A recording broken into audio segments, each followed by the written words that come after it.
Hi guys, it's thefatred.com here, and I'm going to be taking you through the really disappointing and stalemate at the Emirates. 0-0 is the score against Manchester United. Um, so I'm going to start off with the player ratings. So starting in goal, Szczesny, don't really need to give him an introduction. He was just absolutely fabulous. Spectacular saves in both halves, denying same player Van Persie. Judas, horrible guy. Uh, again, don't really need explanation or introduction to Van Persie.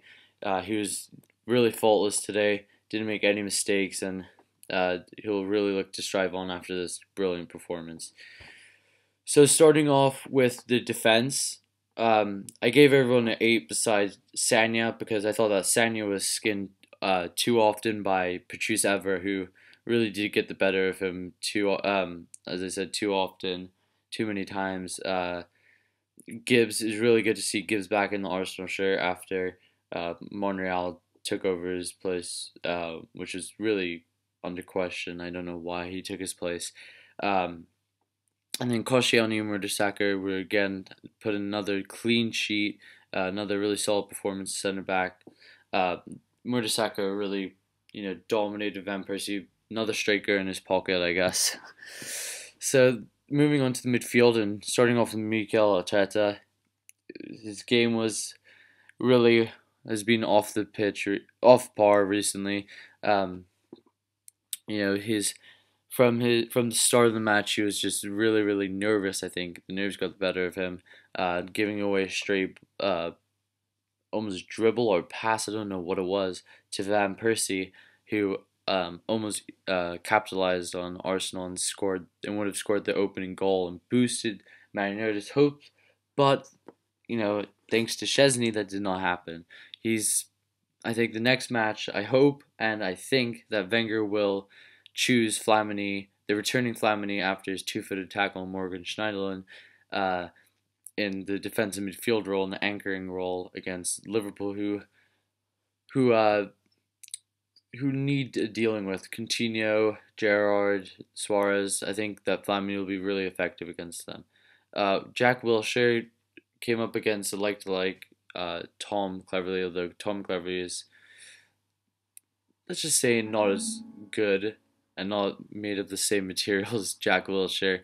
Jack Wilshere, of course, won that battle, but it was moving on afterwards. It's just too deep, the Man United line of defense, and he kind of ran out of ideas, and so did Quazzola and Ozil, but I'll get on to them later.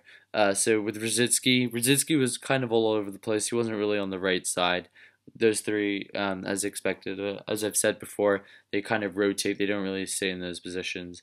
Um, Another really good shift put in, but not the best quality of performance. He was really lacking that final pass. I think he almost scored off a deflection, and that was his real contribution. He tackled Van Persie, he skipped past Van Persie. It was an awful match in retrospect. Um, Brzezinski's got to pick up his game after starting against Man U for the first time. So we're starting his first match for a couple of weeks now. It's a big deal. Uh, I thought that he was really going to have a good performance and be the be the difference in this match, and the difference in the quality of team and how we've played in the past. But it didn't turn out to be that case exactly in this match. Anyway, so on to Ozil and Quazzola, who had very similar uh, performances. Quazzola shot a lot more, but Ozil dribbled and passed much more and with much more quality. I felt bad for Ozil almost because if he had a better striker, more nimble striker who's faster, um, I think that we would have capitalized on Rio Ferdinand and Vidic, who are quite slow. Um, a really good performance from Santi, actually. I thought that Santi played a little bit better than Ozil, who would take a lot of confidence going on to the weekend. He should, I think, and presumably will be dropped for the Liverpool match with Podolski and Gnabry coming in. So on to Olivier Giroud, and I want to concentrate all of my thoughts on the striker and Wenger.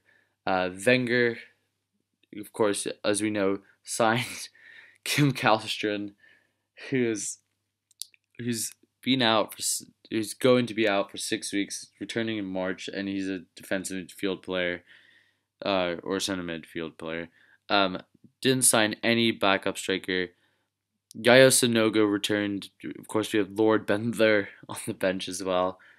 But I think that going back to the summer, Luis Suarez was definitely a mistake not signing him. He has to be signed next time. I mean, Suarez's performances against big clubs this season hasn't been um, good at all. But against this Man United team, he would have done very, very well, because the difference, there's the difference between Giroud and Suarez is that Suarez can pick up the ball anywhere and score. Suarez is a much better uh, sprinter or runner than Giroud is. He can dribble, and there's a lot of. This was a very open game, I thought, at points where Ozil was kind of let down, as I said, by Giroud's lack of pace. Giroud and Ozil did show signs of fatigue more in Giroud. They just stood still at the final, at the final closing minutes, and I think that's where we need Suarez. Suarez, whatever the price we had to get him, even if he's still available, you got to get a new striker, Arséne. Whoever it is, someone with pace like Hernandez, Javier Hernandez, um, or even the thing is, the problem is with Arsenal is that we're looking into strikers who are almost identical to Giroud. In physique, Marco Vucinic, 6 foot, I believe 6'2". You have Bent there, 6'4". His only strength is heading and tap-ins, I guess.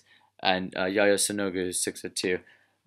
If Yaya Sanogo can show the potential that Wenger saw in him, then that will be all put to dust, But I'm not sure if Yaya Sanogo, the 19-year-old, in his first season, can make such an impact at such a big club like Arsenal.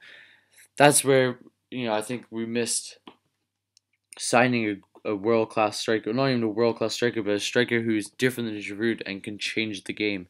Podolski can't do that, and I don't think that Benther or Sanogo can do that either. So anyway, thank you so much for listening to this. Be sure to check my website out, thefatred.com. You can go to my YouTube, Google Plus, MySpace, or Twitter, especially Twitter. Just follow me there. Subscribe to my YouTube. Hope you like it. Like this, it would be really appreciated, and share it. Thank you for everything. And also, a quick question for you guys: if you had one chance to ask Ivan Gazidis a question or Arséne Wenger a question, what would it be? Please leave your comments. You can ask me. You can tell me on tweet. Send me a tweet, or comment below, or comment on my website what it would be, and that would be really helpful. I would like to know.